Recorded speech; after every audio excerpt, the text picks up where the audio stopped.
21대 대선 본투표 이제 정말 얼마 남지 않았는데요. 각 당 후보들 일정, 막판 이슈, 그리고 주요 쟁점들 릴레이 전화 인터뷰로 나눠보겠습니다. 먼저 박성민 더불어민주당 선대위 부대변인 연결되어 있습니다. 대변인님 안녕하세요. 네, 안녕하세요. 박성민입니다. 예, 선거운동 마지막 날인데 이재명 후보는 지금 어떤 일정 진행했고 또 어떤 일정이 남아있는지 궁금하네요. 오늘 일정이 사실 굉장히 많았어요. 아침에 이재명 후보께서 유튜브 김어준 씨 뉴스공장 인터뷰를 출연을 시작으로 해가지고 서울, 강북, 성북, 도봉구, 노원구 요새도 다녀오셨고, 그리고 이제 2시 반쯤에는 경기 성남 집중 유세를 갔었습니다. 그리고 지금 이제 5시 40분 일정으로 예정되어 있던 게 이 강서구, 양천구, 서울의 여기 유세였고요. 지금 7시에 서울 여의도 공원에서 집중 유세를 하는 것으로 예정이 되어 있어서 아무래도 이 여의도에서의 유세가 좀 많이 주목을 받고 있는 상황입니다. 예, 네, 여의도 네네. 여의도를 마지막 이제 대중 집회로 잡고 그 이후에는 또 뭐 유튜브로도 12시까지 네, 한다는 얘기를 맞습니다. 들었는데 왜 여의도를 선택했는지 좀 궁금합니다. 사실 기억하시겠지만 처음에 선거운동 공식적으로 시작될 때는 광화문에서 처음 시작을 했거든요. 근데 지금 이번엔 또 여의도에서 마무리를 하는 겁니다. 근데 광화문 같은 경우에도 이 국민들께서 촛불과 응원봉을 들고 거리로 나와서 민주주의를 지키시기 위해서 애쓰셨던 그런 공간이었고, 여의도 같은 경우에도 불법 비상계엄이 선포된 당일 저녁에 이제 시민들이 새벽에 이제 몰려드는 곳이기도 했고요. 그 뒤에 탄핵안 가결을 이제 촉구하기 위해서 시민들이 응원봉을 들고 나왔던 그런 이른바 이제 민주당에서 얘기하고 있는 빛의 혁명의 상징적인 장소라서 빛의 혁명을 완수하겠다. 그러니까 시민들의 뜻을 받들어서 국가를 정상화시키겠다라는 의미로 마지막 유세지를 택한 걸로 보입니다. 알겠습니다.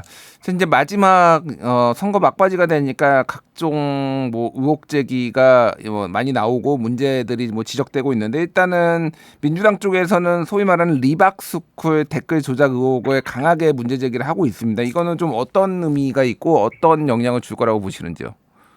일단 리박스쿨 같은 경우에는 굉장히 충격적이죠. 과거에 국정원 댓글 조작 사건도 있었는데 이번에는 시민단체 혹은 자발적인 선거운동을 가장해서 사실은 늘봄학교 자격증 무상 발급 혹은 발급을 용이하게 해주겠다라는 것을 미끼로 댓글 공작원들을 모집을 해서 특정 그 뉴스를 이제 지정해서 댓글 공작을 지시를 하고 문구까지도 지시를 해가지고 공작원들을 조직적으로 운용했던 정황이 드러나고 있는 상황이고요. 아이들에게 극우적인 역사관을 심어주기 위해서 방과 후 학교에 침투하는 그런 일도 있었습니다. 그래서 굉장히 충격적인 사건이고 주목되는 대목은 아무래도 이 리박스쿨 대표와 김문수 후보 간에 깊은 인연이 있다라고 지적되는 부분이거든요. 리박스쿨 대표가 김문수 후보가 사무실을 방문했고 하는 일도 알고 있다라고 밝히기도 했고 리박스쿨 측에서 했던 그 기자회견에 권성동 원내대표, 김상훈 정책위 의장, 국민의힘 조정훈 의원 이렇게 국민의힘 인사들이 참석을 하기도 했어요. 그래서 이게 과연 어떤 독자적인 단체로서 존재를 하는 거냐 아니면 김문수 후보와의 직접적인 연관성이 있는 상황 아니냐라는 점을 지금 민주당이 계속해서 예. 비판을 제기하고 있는 상황입니다. 알겠습니다. 그 김문수 후보가 이제 방문한 시점은 대선 후보 시절이 아니라 2020년 자유통일당에 가입돼 있을 때 그때 방문을 한 거를 말씀하시는 거죠, 지금? 예. 네, 맞습니다. 근데 예.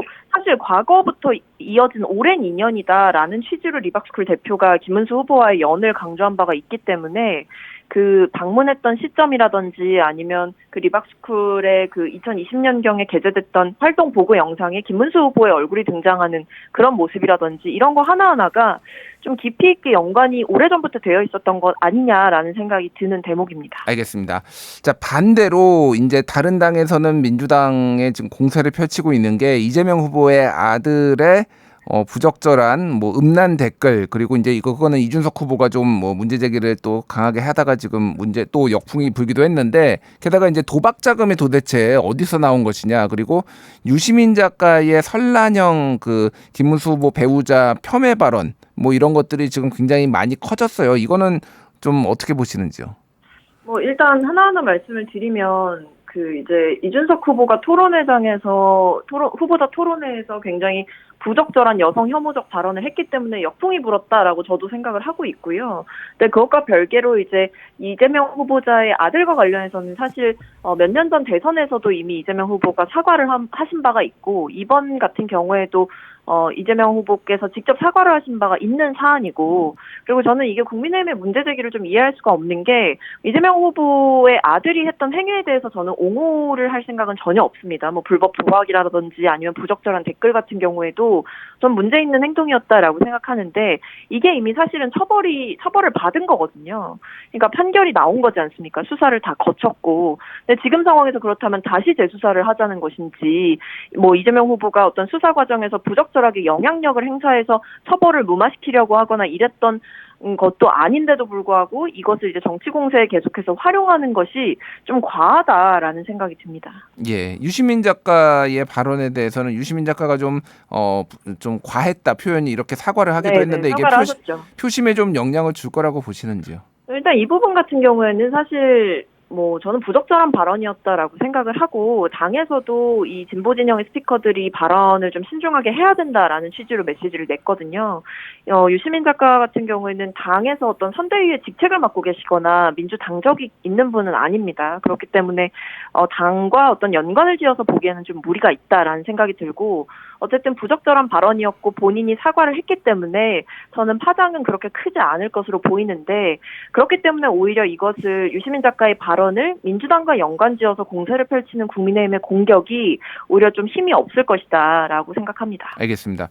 그 김문수 후보는 주말에 기자들을 만나서 공개를 못할 뿐이지 여론조사에서 골든 크로스가 일어나서 내가 앞서는 것으로 나오고 있다라고 또 얘기를 했습니다. 뭐 이거는 저희가 확인할 방법은 없는데, 민주당에서는 지금 전체적인 판세 그리고 막판에 이제 변수 이런 것들을 좀 어떤 걸 보시는지요? 뭐 일단 당에서는 어떤 낙관적인 전망이라던가 득표를 예상하는 것에 있어서 상당히 좀 주의하고 있는 상황이고요. 절박하다라고 생각을 하고 있는 상황입니다. 그렇기 때문에 험지 유세도 한 번이라도 더 가려고 애썼던 거고, 지금 투표를 계속해서 독려하고 있는 상황인 거거든요. 근데 일단 분위기 같은 경우에는 뭐 사전 투표율을 계속 독려했던 이유도, 그리고 그 수치에 주목했던 이유도 결국 이게 정권 심판, 윤석열 전 정권에 대한 심판 정서가 강하게 작동하는 선거일 것이기 때문에 어떤 사전 투표의 뜨거운 움직임 이런 것들이 민주당에는 그래도 비교적 좋은 신호이지 않겠느냐라는 생각을 하고는 있는 것 같습니다만, 그럼에도 방심할 수 없다. 그리고 투표 날이 되면 또 어떤 일이 벌어질지 모르니 끝까지 최선을 다해야 된다라는 생각이 지금 강하게 다 같이 이제 공감하고 있는 상황인 것 같습니다. 알겠습니다. 마지막으로 유권자들에게 한 말씀 부탁드리겠습니다. 네, 저는 이번 대선이 정말 비정상의 정상화를 이루기 위한 정말 국가의 운명을 건 선거라고 생각을 합니다. 현명하신 유권자분들께서 이재명 후보라는 준비된 후보, 그리고 일 잘할 수 있는 후보에게 맡겨주신다면 정말 땅에 떨어진 민주주의의 가치를 회복시키고 파탄난 경제를 살리는데 가장 효과적인 도구로서, 일꾼으로서 역할을 하실 거라고 생각하기 때문에 유권자들의 현명한 판단을 기대하겠습니다. 예, 여기까지 하겠습니다. 지금까지 박성민 더불어민주당 선대위 부대변인이었습니다. 대변인님 감사합니다. 감사합니다.